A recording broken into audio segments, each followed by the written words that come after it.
আপনারা আমাকে দায়িত্ব দিয়ে এই মিম্বরে বসায় দিয়েছেন। কোরআনের কিছু অংশ আমি বললাম আর কিছু অংশ আমি বললাম না। কিছু অংশ বললাম না যেটা আপনাদের গায়ে পড়বে, আপনারা আমার উপর বেজার হবেন। আমি সুদ সম্পর্কে বললাম না, কিন্তু এই গ্রামে এমন কিছু মানুষ আছে সুদ খায়, আছে না নাই? আছে না নাই? এখন আমি এটা বললাম না, যারা সুদ খায় তারা খুশি, হুজুরে আলহামদুলিল্লাহ আমাদের মসজিদে আজকে এত বছর সুদ নিয়ে আলোচনা করে না, আমাকে মারহাবা দেবে। আবার আমি যখন সুদ নিয়ে আলোচনা করব, সাবধান সুদ খাবেন না, এই গুনাহ, তখন বলবে এই হুজুর কিত্ত রাখছে, কি জন্য রাখছে? খালি খালি সুদের কথা কয়, খালি খালি সুদের কথা কয়, খালি খালি ঘুষের কথা কয়, জানা ব্যবসার কথা কয়, এত কথা কওয়ার দরকার আছে না? আমল করে কিভাবে জান্নাত পাবেন সেটা না বলবো।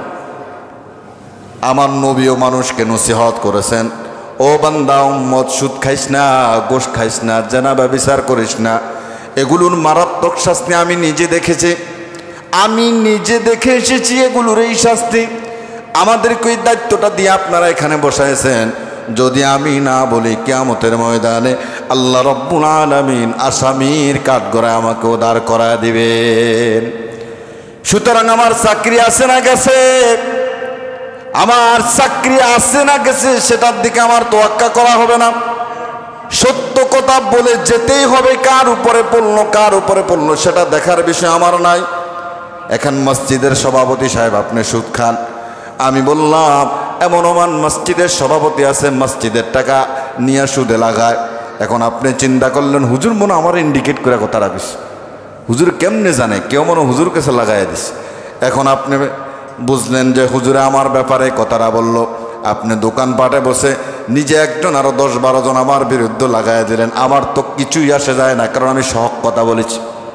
আমি যদি না বলতাম, কিয়ামতের ময়দানে আল্লাহ তাআলা আমাকে কাঠগড়ায় দাঁড় করায় দিবেন। এই জন্য আমাকে বলতেই হবে। আপনার গায়ে পড়লো কি পড়লো না সেটা দেখার বিষয় আমার নাই। আপনি ঘুষ খাইলেন, আমি ঘুষের বিরুদ্ধে বলতেই হবে।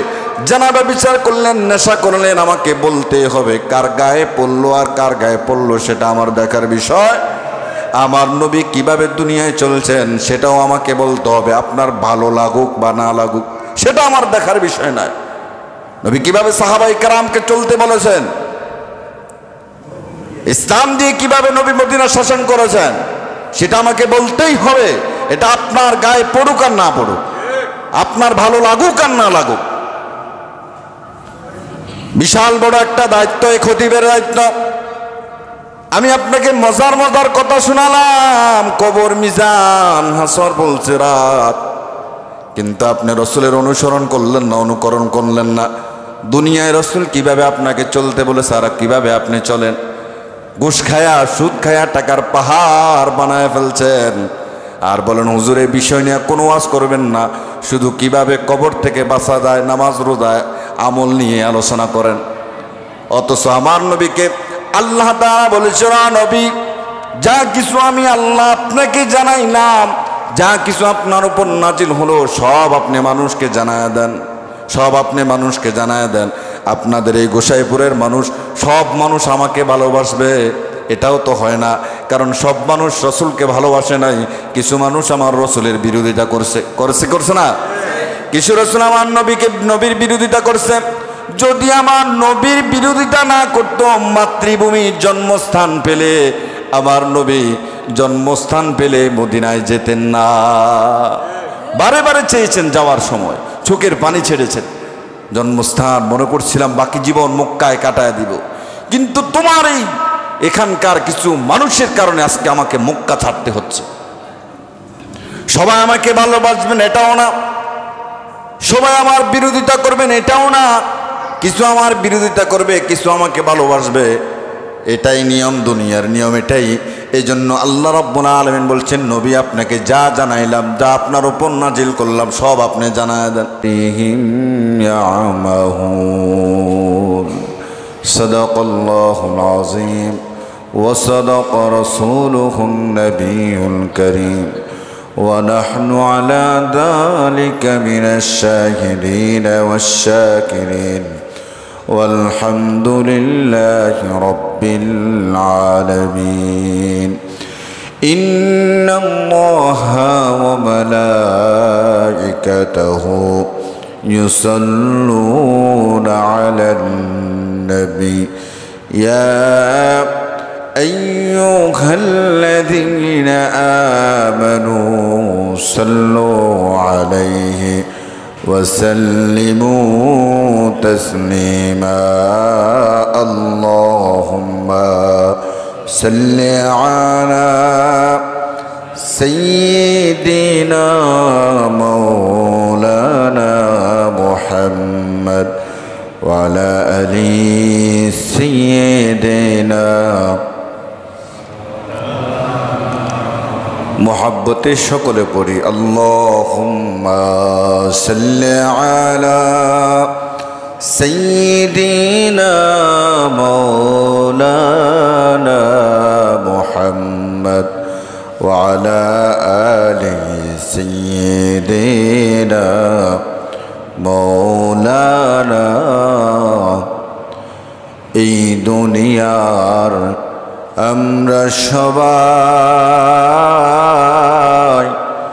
কবরেরই প্যাসেঞ্জার কেউ বা আগে কেউ বা পরে যেতে হবে গোরের পার আল্লাহুম্মা সাল্লি আলা سيدنا مولانا محمد وعلى آل سيدنا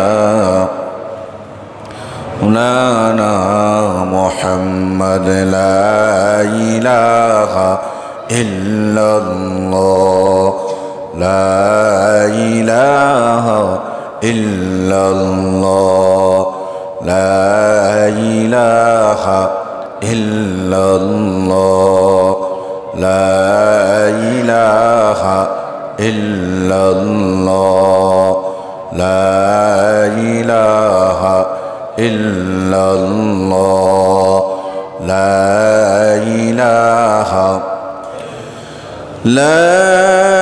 إله إلا الله মুহাম্মাদুর রাসূলুল্লাহ সাল্লাল্লাহু আলাইহি ওয়াসাল্লাম আলহামদুলিল্লাহ ঐতিহ্যবাহী গোসাইপুর কেন্দ্র জামে মসজিদ আগত সম্মানিত উলামায়ে কেরাম মুসল্লি নিজাম ছোট ছোট মাদ্রাসার ছাত্র ভাইরা রবের দরবারে আমরা শুকরিয়া আদায় করছি যিনি আমাদেরকে পবিত্র এই জুমার দিন মসজিদে আসার বসার কিছু কথা শোনার তৌফিক দিয়েছেন আমরা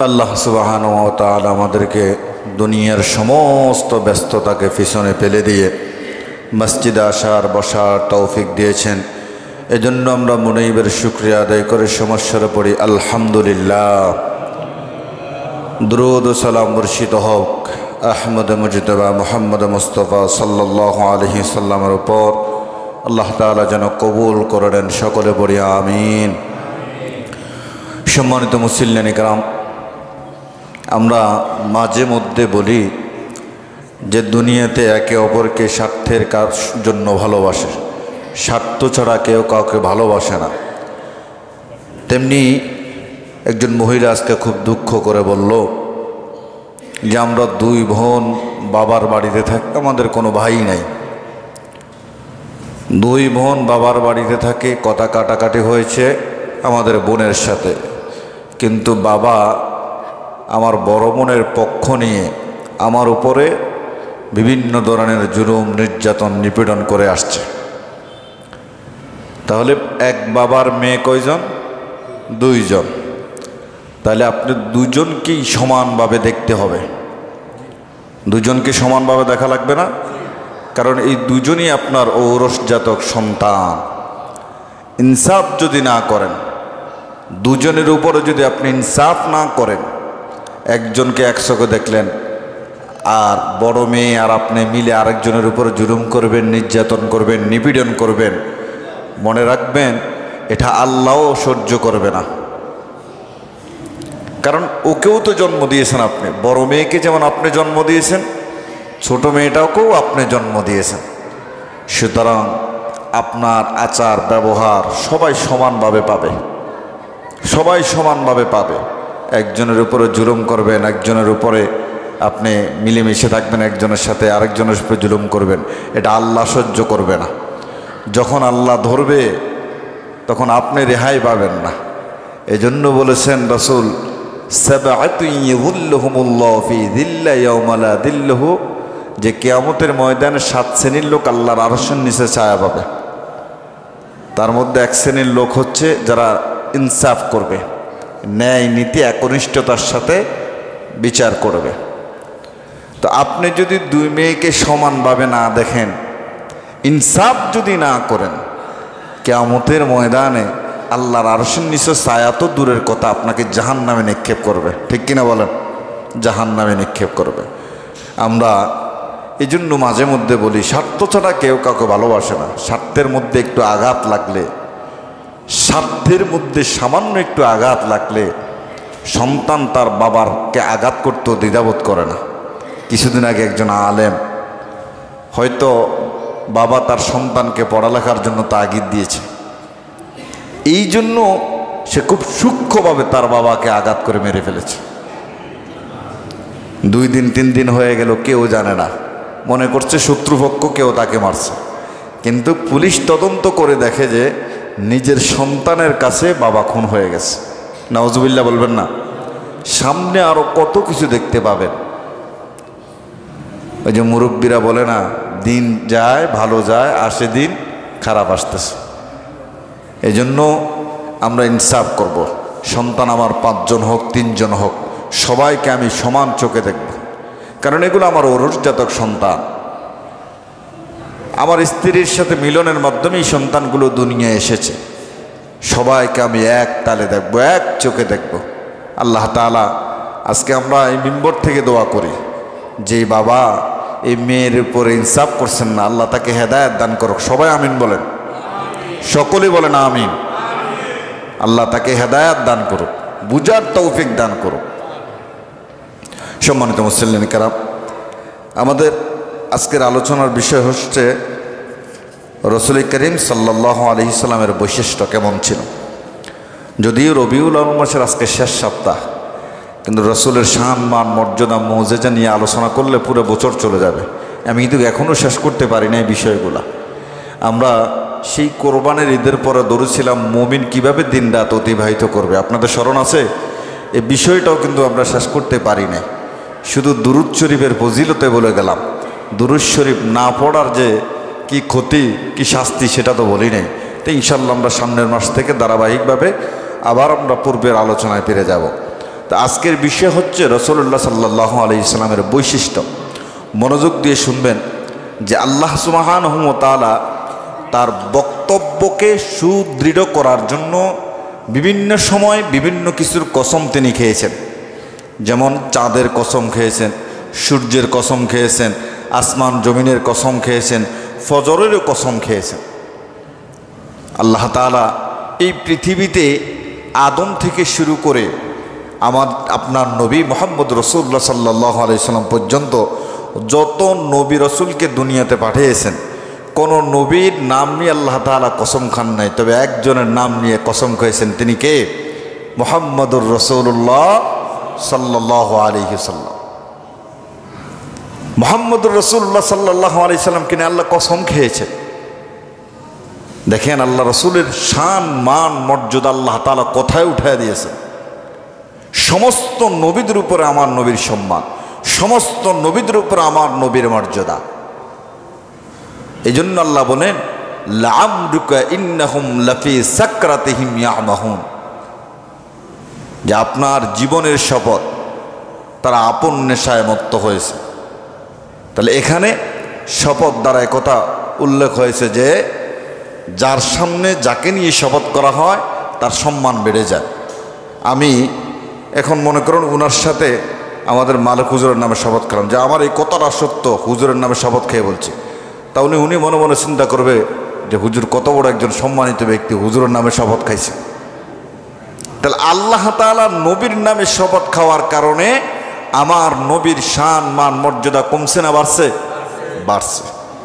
এই পৃথিবীতে যত নবী রাসূল এসেছে আল্লাহ তাআলা সব নবী রাসূলদেরকে নাম ধরে ধরে ডাকছেন, কিন্তু আমার আপনার নবীকে আল্লাহ তাআলা কখনো নাম ধরে ডাকেন নাই।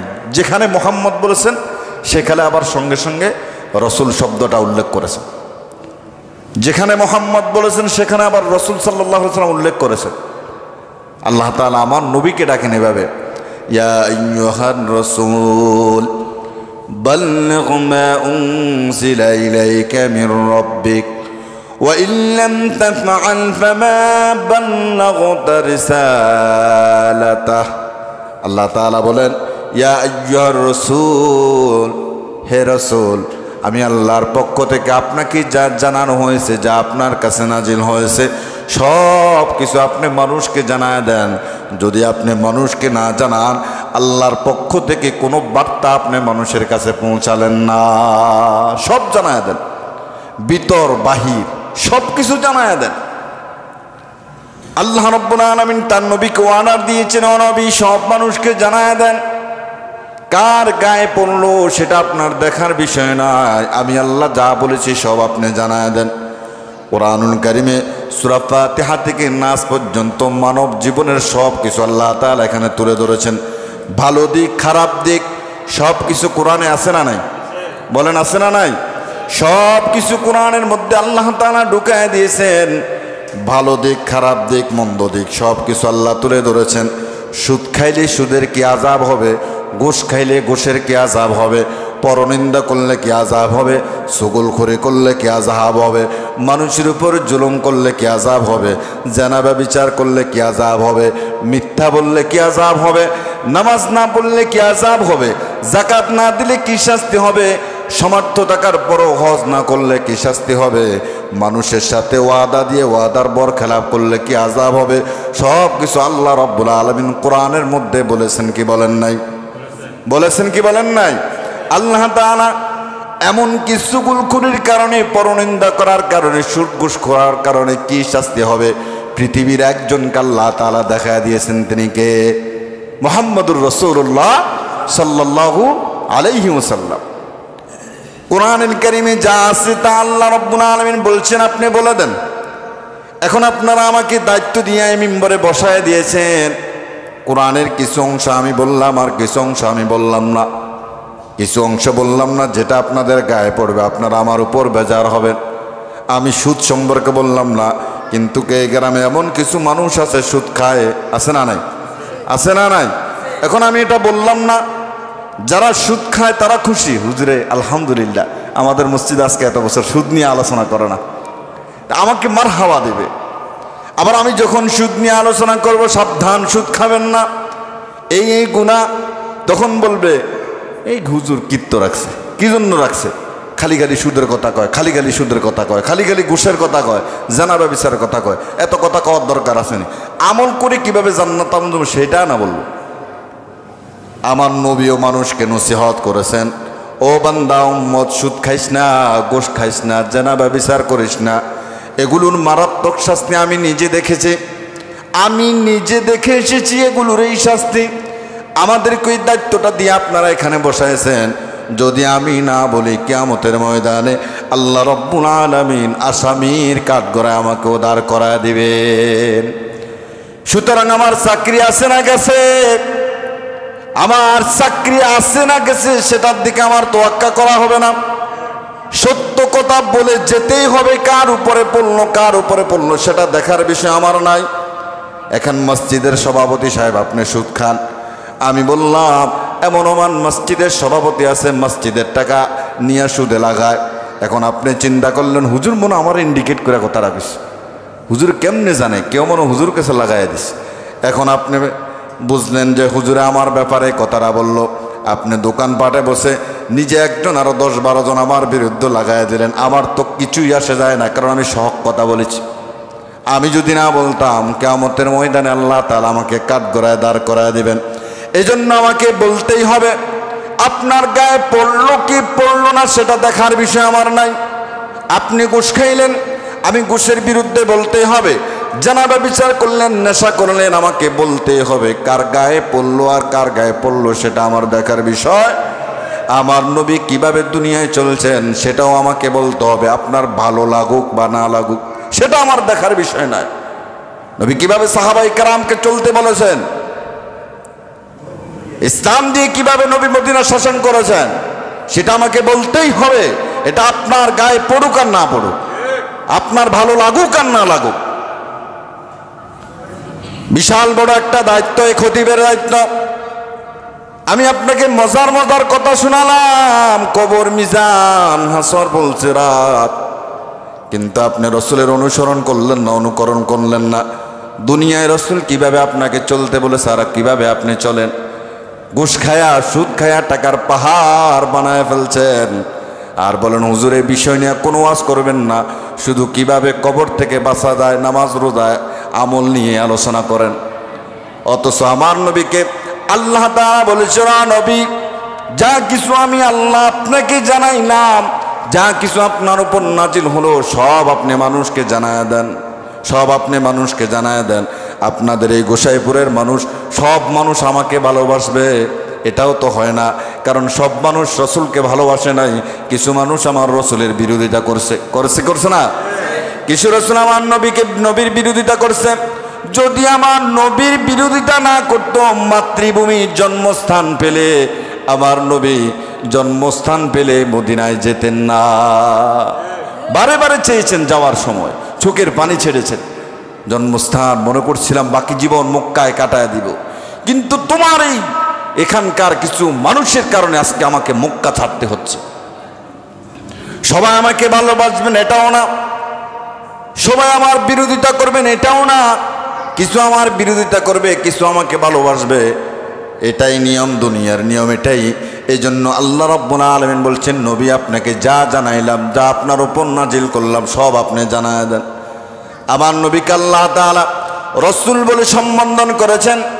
তারপর আবার আল্লাহ বলেন, ইয়া আইয়ুহান নবিয়্যু, আল্লাহ তাআলা বলেন, ও নবী আপনার সঙ্গে, আপনার জন্য আমি আল্লাহ এবং আপনার সঙ্গে যত মুমিন রয়েছে, মুসলমান রয়েছে, তাদের জন্য আমি আল্লাহ রাব্বুল আলামিন যথেষ্ট। সুবহানাল্লাহ বলেন। আল্লাহ রাব্বুল আলামিন বলেন, হে নবী আপনার জন্য এবং আপনার সঙ্গে যে সমস্ত মুসলমান রয়েছে, ইয়া আইয়ুহান নাবিয়্যু হাসবুকাল্লাহু ওয়া মান ইত্তাবাআকা মিনাল মুমিনিন, হে নবী আপনার জন্য এবং আপনার সঙ্গে যে সমস্ত মুমিন মুসলমানরা রয়েছে তাদের জন্য আমি আল্লাহই যথেষ্ট। সিল্লাহ বলেন সুবহানাল্লাহ। আল্লাহ রাব্বুল আলামিন আদম থেকে শুরু করে নিয়ে ঈসা পর্যন্ত, মুহাম্মদ রাসূলুল্লাহ সাল্লাল্লাহু আলাইহি সাল্লাম পর্যন্ত যত নবী রাসূল দুনিয়াতে পাঠাইছেন, আল্লাহ তাআলা আমার নবী ছাড়া বাকি নবীদেরকে নাম ধরে ধরে ধরে ধরে ডেকেছেন। আদমকে আল্লাহ তাআলা সৃষ্টি করার পরে আল্লাহ তাআলা এভাবে ডেকছেন, ইয়া আদামু উসকুন আনতা ওয়া যাওজুকাল জান্নাতা ওয়া কুলা মিনহা রাগাদান হাইথু শি'তুমা। আল্লাহ রাব্বুল আলামিন বলেন, ও আদম তুমি এবং তোমার স্ত্রী জান্নাতের মধ্যে থাকো, আর জান্নাত থেকে যা কিছু মন চায় তোমরা খেতে থাকো তৃপ্তি সহকারে। তাহলে বোঝা গেল এখানেও আমার আল্লাহ রাব্বুল আলামিন আদমকে বানানোর পরে আদমকে নাম ধরে সম্বোধন করেছেন। কি ধরে? নাম ধরে সম্বোধন করেছেন। আপনারা মনে হয় একটু অমনোযোগী, আজকে মনে হয় একটু অমনোযোগী। সবাই মনোযোগ দিচ্ছেন তো? আল্লাহ তাআলা আদমকে বানানোর পরে বলছেন, ইয়া আদম, হে আদম জান্নাতে থাকো, এখান থেকে নাজ নেয়ামত খাও তৃপ্তি সহকারে। আল্লাহ তাআলা আদমকে বানালেন, জান্নাত দিলেন। জান্নাত, বিশাল বড় জান্নাত। আদম বলে, রব্বুল আলামিন এই বিশাল বড় জান্নাতে আপনি আমাকে দিয়েছেন, একা একা তো ভালো লাগে না, একটা ঘরের মধ্যে আপনাকে একা রাখলে ভালো লাগবে? ভালো লাগবে? আদম বলে, আল্লাহ একজন সঙ্গী হলে খুব ভালো হতো, একজন সঙ্গী হলে কথা বলতাম, সময় কাটতো তার সাথে, একজন সঙ্গী যদি বানায় দিতেন তাহলে খুব ভালো হতো। আল্লাহ বলেন, আদম রে ঘুমায় যাও, ঘুম থেকে উঠে একজন সঙ্গী তুমি দেখতে বাবা। আদম আলাইহিস সালাতু ওয়াস সালাম ঘুমায় গেলেন। ঘুমায় গেলেন। আল্লাহ তাআলা ডান পাজরের হাড় থেকে একটু হাড় নিয়ে হাওয়া আলাইহিস সালাতু ওয়াস সালামকে বানায় খুব সুন্দরভাবে বানায় বসায় রেখেছেন। আদম ঘুম থেকে উঠে চোখ খুলে দেখে সুন্দর রমণী। আদম আলাইহিস সালাতু ওয়াস সালাম হাত বাড়ালেন। আল্লাহ বলেন, আদম সাবধান সাবধান, আগে তোমাকে বিবাহ করতে হবে, মোহরনার হক আদায় করতে হবে, তারপরে তাকে ধরতে পারবা। আগে তাকে বিবাহ করা লাগবে, মোহরনা দেওয়া লাগবে। মোহরনা দেওয়ার পরে তাকে তুমি কি পারবা, ধরতে পারবা। এখন আমরা তো মোহরনা মাপ নিয়ে নেই। মোহরনা কি নিয়ে নেই? মাপ নিয়ে নেই। আল্লাহ হেদায়েত দান করুক, বুঝার তৌফিক দান করুক, আমিন বলেন। আল্লাহ তাআলার কাছে বলেন, আদম আলাইহিস সালাম রব্বুল আলামিন মোহরনা কোত্থেকে দেব? আপনি আমাকে বানালেন, বানানোর পরে জান্নাতে রাখলেন, আমি মোহরনা কোত্থেকে আনবো, কোথায় পাবো? আল্লাহ রাব্বুল আলামিন বললেন, আদম তুই 10 বার, তোর বিবি 10 বার আমার হাবিবের শানে দুরূদ শরীফ পড়, মোহরনার হক আদায় হয়ে যাবে। সুবহান। তাহলে আমার রাসূলের সম্মান, মর্যাদা, মর্তবা কত বেশি। আদম এবং হাওয়াকে আল্লাহ রাব্বুল আলামিন বলেছেন আমার নবীর শানে দুরূদ শরীফ পড়ার জন্য পড়লেই মোহরনার হক আদায় হয়ে যাবে। তাহলে এই জায়গায় আল্লাহ তাআলা আদম আলাইহিস সালাতু ওয়াস সালামকে বানানোর পর আদমকে নাম ধরে বলেছেন। আল্লাহ তাআলা বলেন, কিলা ইয়া নূহু বিসালামিন মিন্না ওয়া বারাকাতিন আলাইকা ওয়া আলা উমামুম মিম্মা'আক ওয়া উমামুন সানুমাত্তি'উহুম সুম্মা ইয়ামাসসুহুম মিন্না আযাবুন আলীম। রব্বুল আলামিন নূহ আলাইহিস সালাতু ওয়াস সালামকে বলেন, ও নূহ।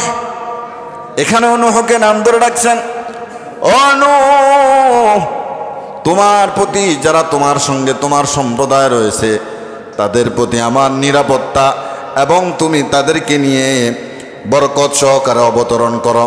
বাকি যারা তোমার দিন, তোমার ধর্ম, তোমার বিরোধিতা করতেছে, আমি আল্লাহ রাব্বুল আলামিন দুনিয়ায় কিছুদিন তাদেরকে সুখ শান্তিতে আরামায়েশে রাখবো। যারা তোমার বিরোধিতা করলো, তোমার ধর্ম, তোমার ইসলাম, তোমার দিন নিয়ে যারা বিরোধিতা করলো, আমি আল্লাহ রাব্বুল আলামিন কিছুদিন তাদেরকে সুখে শান্তিতে দুনিয়ায় রাখবো। তারপরে আমি আল্লাহ রাব্বুল আলামিন তাদেরকে কঠিন আযাবের সম্মুখীন করব। তুমি, তোমার সম্প্রদায় যারা তোমার প্রতি ঈমান আনছে, তোমার রবের প্রতি ঈমান আনছে, তাদেরকে নিয়ে তুমি নৌকায় আরোহণ করো, নৌকায় আরোহণ করো। যারা তোমার দিনকে নিয়ে ব্যঙ্গ করেছে, তোমাকে ব্যঙ্গ করেছে, আমি আল্লাহ কিছুদিন তারা দুনিয়ায় আরামায়েশে থাকবে, তারপরে আমি আল্লাহ কঠিন আযাবের সম্মুখীন তাদেরকে করব। তাহলে বোঝা গেল আয়াত দ্বারা আল্লাহ তাআলা নূহকেও নাম ধরে রাখছেন। তারপর আল্লাহ বলেন, قال يا موسى إني اصطفيتك على الناس برسالاتي وبكلامي فخذ ما آتيتك وكن من الشاكرين। আল্লাহ রাব্বুল আলামিন বলেন, ও মূসা আমি তোমাকে আমার বার্তা পাঠানোর মাধ্যমে, তোমার সাথে কথা বলার মাধ্যমে লোকদের উপরে তোমাকে আমি আল্লাহ বিশিষ্টতা দান করেছি, মর্যাদা দিয়েছি, সম্মান দিয়েছি। এই সম্মান হলো আমি তোমার সাথে কথা বলেছি, আমি তোমাকে আমার বার্তা পাঠাইছি, তোমাকে সম্মান দিয়েছি, সুতরাং তুমি আমার অনুগ্রহ স্বীকার করে নাও। তাহলে আমরা এই আয়াত দ্বারা সুস্পষ্ট প্রমাণ পেয়ে গেলাম মূসা আলাইহিস সালাতু ওয়াস সালামকে আল্লাহ রাব্বুল আলামিন কি ধরে রেখেছেন? নাম ধরে রেখেছেন। কি ধরে রাখছেন? নাম ধরে রাখছেন। এবার আসেন ইব্রাহিম আলাইহিস সালাম, নবীদের মধ্যে সবচেয়ে বেশি যিনি পরীক্ষা দিয়েছেন এবং সব পরীক্ষায় তিনি সফলতার সাথে উত্তীর্ণ হয়েছেন, সেই নবী ইব্রাহিম আলাইহিস সালাতু ওয়াস সালামকে আল্লাহ বলেন, ওয়ানাদাইনাহুম আইয়া ইব্রাহিম قد صدقت الرؤيا إنا كذلك نجزي المحسنين। আল্লাহ বলেন, ও ইব্রাহিম আমি আল্লাহ রব্বুল আলামিন এভাবেই সৎকর্মশীলদের পরীক্ষা করে থাকি, সুতরাং তুমি তোমার পরীক্ষায় সফলতার সাথে উত্তীর্ণ হয়েছ। আল্লাহ রব্বুল আলামিন এই ইব্রাহিম আলাইহিস সালাতু ওয়াস সালামকে স্বপ্ন দেখালেন, ও ইব্রাহিম তোমার প্রিয় বস্তুটাকে আমি আল্লাহর রাস্তায় কোরবানি দাও। ইব্রাহিম আলাইহিস সালাতু ওয়াস সালাম চিন্তা করলেন, প্রিয় বস্তু হলো আমার সন্তান। কে? সন্তান। 80 বছর বয়সে আমার আল্লাহ আমাকে একটা সন্তান দিয়েছেন। পৃথিবীর সবচেয়ে বেশি মহাব্বত করি আমি আমার সন্তানটাকে। আল্লাহ তাআলা মনে হয় আমার সন্তানটাকে কোরবানি চেয়েছেন। আল্লাহ তাআলার নবী ইব্রাহিম আর দেরি করলেন না, আল্লাহর রাস্তায় কোরবানি দিতে রাজি হয়ে গেলেন। আল্লাহ তাআলা দেখলেন সত্যি সত্যি ইব্রাহিম ইসমাইলকে জবাই করে দেবেন। আল্লাহ বলেন, ইব্রাহিম স্বপ্ন তুমি বাস্তবায়ন করেছ, তোমার প্রতি আমি সন্তুষ্ট, তোমার প্রতি আমি খুশি হয়ে গেলাম। ইব্রাহিমকে আল্লাহ তাআলা কি ধরে ডাকলেন? নাম ধরে ডাকলেন। তারপরে ঈসার ব্যাপারে আল্লাহ বলেন, إذ قال الله يا عيسى ابن مريم اذكروا نعمتي عليك وعلى والدتك। আল্লাহ তাআলা বলেন, আমি যখন ডাকলাম ও ঈসা ইবনে মারইয়াম, তোমার প্রতি এবং তোমার মায়ের প্রতি আমার নেয়ামত তুমি স্বীকার করে নাও। তাহলে আয়াত দ্বারা সুস্পষ্ট প্রমাণ হয়ে গেল ঈসাকে আল্লাহ তাআলা কি ধরে ডাকলেন? নাম ধরে ডাকলেন। এবার আসেন, আমার নবীকে যখন আল্লাহ নাম ধরে ডাকেছেন, সঙ্গে সঙ্গে আবার রসুল বলেছেন, ওয়া মুহাম্মাদুন ইল্লা রাসূল কদ খালাত মিন ক্বাবলিহির রাসূল। মুহাম্মদ তোমাদের নিকট একজন রসুল ছাড়া আর কিছুই নয়, তার পূর্বে বহু রসুল অতিবাহিত হয়ে গেছে। তাহলে বোঝা গেল আল্লাহর নবী আমাদের জন্য একজন রসুল। আমাদের জন্য কি? রসুল। মুহাম্মাদুর রাসূলুল্লাহ। মুহাম্মদ কার রসুল? কার রসুল? আল্লাহর রসুল। তাহলে আল্লাহ তাআলা সব নবীদের উপরে আমার নবী, আপনার নবী, আমাদের কলিজার টুকরা নবীকে কি দিয়েছেন? সম্মান দিয়েছেন, মর্যাদা দিয়েছেন। আমরা একে অপরকে যেভাবে ডাকাডাকি করি সেভাবে কি আমার নবীকে ডাকা যাবে? বলেন, ডাকা যাবে? ডাকা যাবে না। এজন্য আল্লাহ বলেন, লা তাজআলু দুআআর রাসূলি বাইনাকুম কাদুআই বা'দুকুম বা'দা। আল্লাহ তাআলা বলেন, দুনিয়ার মানুষ তোমরা একে অপরকে যেভাবে ডাকাডাকি করো সেভাবে নবী মুহাম্মদ রাসূলুল্লাহ সাল্লাল্লাহু আলাইহি সাল্লামকে তোমরা ডেকো না। যেমন আমরা একজনের নাম রাখলাম কুদ্দুস, তারা ডাকলাম এ কুদ্দুসা, ডাকি না? ডাকি না? একজনের নাম ময়নুল হোসেন, তারা ডাকলাম এ ময়নুল্লাহ। হ্যাঁ, এভাবে ডাকি না? তবে আমার নবীর ক্ষেত্রে কি এভাবে ডাকা যাবে? বলেন না, ডাকা যাবে না? এভাবে ডাকা যাবে না। আল্লাহর নবী সাহাবী আনাস ইবনে মালিক রাদিয়াল্লাহু তাআলা আনহু বলেন, নবী আলাইহিস সালাতু ওয়াস সালাম একদিন বাজারের মধ্যে হাঁটতেছেন, এমন সময় পিছন দিক থেকে একজন লোক ডাকতেন, হে আবুল কাসেম, হে আবুল কাসেম। আল্লাহর নবী পিছন দিকে পড়লেন, তাকে বুঝালেন, দেখো আমার একটা নির্দিষ্ট নাম আছে, আমার উপনামে তুমি ডেকো না, আমার উপনামে তুমি ডেকো না, আমার একটা নির্দিষ্ট নাম আছে। কারণ এখন আমার একটা নাম আছে, নির্দিষ্ট একটা নাম আমার আছে, আপনি আমার আরেকটা নাম ধরে ডাকলেন, সেটাও ডাকা যাবে না। কারণ রাসূলুল্লাহ সাল্লাল্লাহু আলাইহি ওয়াসাল্লাম নাম ছিল কিন্তু আবুল কাসেম। রাসূলুল্লাহ সাল্লাল্লাহু আলাইহি ওয়াসাল্লামকে যখন ডাকলেন হে আবুল কাসেম, আল্লাহর নবী পিছন দিকে ফিরে বললেন, তুমি আমার এই নামে ডেকো না, আমার একটা নির্দিষ্ট নাম আছে, আমার নাম ধরে তুমি ডেকো। তাহলে আমরা একে অপরকে যেভাবে ডাকাডাকি করি সেভাবে আমার নবীকে ডাকা যাবে না। আমার নবীর সম্মান, ইজ্জত, মর্যাদা সমস্ত নবীর ঊর্ধ্বে আনিছে, সমস্ত নবীর ঊর্ধ্বে। নবী হিসেবে আমরা সম্মানিত নবী পেলাম, আর সমস্ত নবীদের উম্মত হিসাবে আমরা সর্বশ্রেষ্ঠ উম্মত হলাম। সুবহানাল্লাহ পড়েন, সুবহানাল্লাহ পড়েন না? আল্লাহ তাআলা আমাদেরকে সর্বশ্রেষ্ঠ উম্মত বানালেন। পৃথিবীতে আমাদের আগে কত নবী রসুল আসছেন, সব নবী রসুলের উম্মতরা দুনিয়ায়, তারা যখন আখিরাতের ময়দান উঠবেন, আল্লাহ যখন জান্নাত ফয়সালা করবেন, অন্য অন্য নবীর উম্মতরা জান্নাতের দরজায় গিয়ে দাঁড়ায় থাকবে। তখন জান্নাতের কাররাক্ষী বলবে, আপনি কে? বলে, আমি অমুক নবীর উম্মত। আপনি কে? আমি অমুক নবীর উম্মত। আখিরি জামানার নবী মুহাম্মদুর রাসূলুল্লাহ সাল্লাল্লাহু আলাইহি সাল্লাম কি তার উম্মতরা কি এখনো আসে নাই? বলে না। তখন জান্নাতের কারারক্ষী বলবেন, যতক্ষণ পর্যন্ত আখিরি জামানার নবীর উম্মত না আসবে ততক্ষণ পর্যন্ত কোন নবীর উম্মতের জন্য জান্নাতের দরজা খোলা হবে না। সুবহানাল্লাহ। আওয়াজটা একবার কম হয়ে গেছে। এত সুন্দর একটা সুসংবাদ পাইলেন, সুবহানাল্লাহর আওয়াজটা একবার কম বলে ফেললেন না? সুবহানাল্লাহ বলেন সবাই। আমাদের সম্মান, ইজ্জত, মর্যাদা আখিরি নবীর জন্য আমাদের সম্মানও বেড়ে গেছে। আল্লাহ তাআলা রাসূলুল্লাহ সাল্লাল্লাহু আলাইহি সাল্লামকে মুহাব্বত করার কলিজা দিয়া, অন্তর দিয়া আল্লাহ তাআলা তৌফিক দান করে। সকলে বলে আমিন।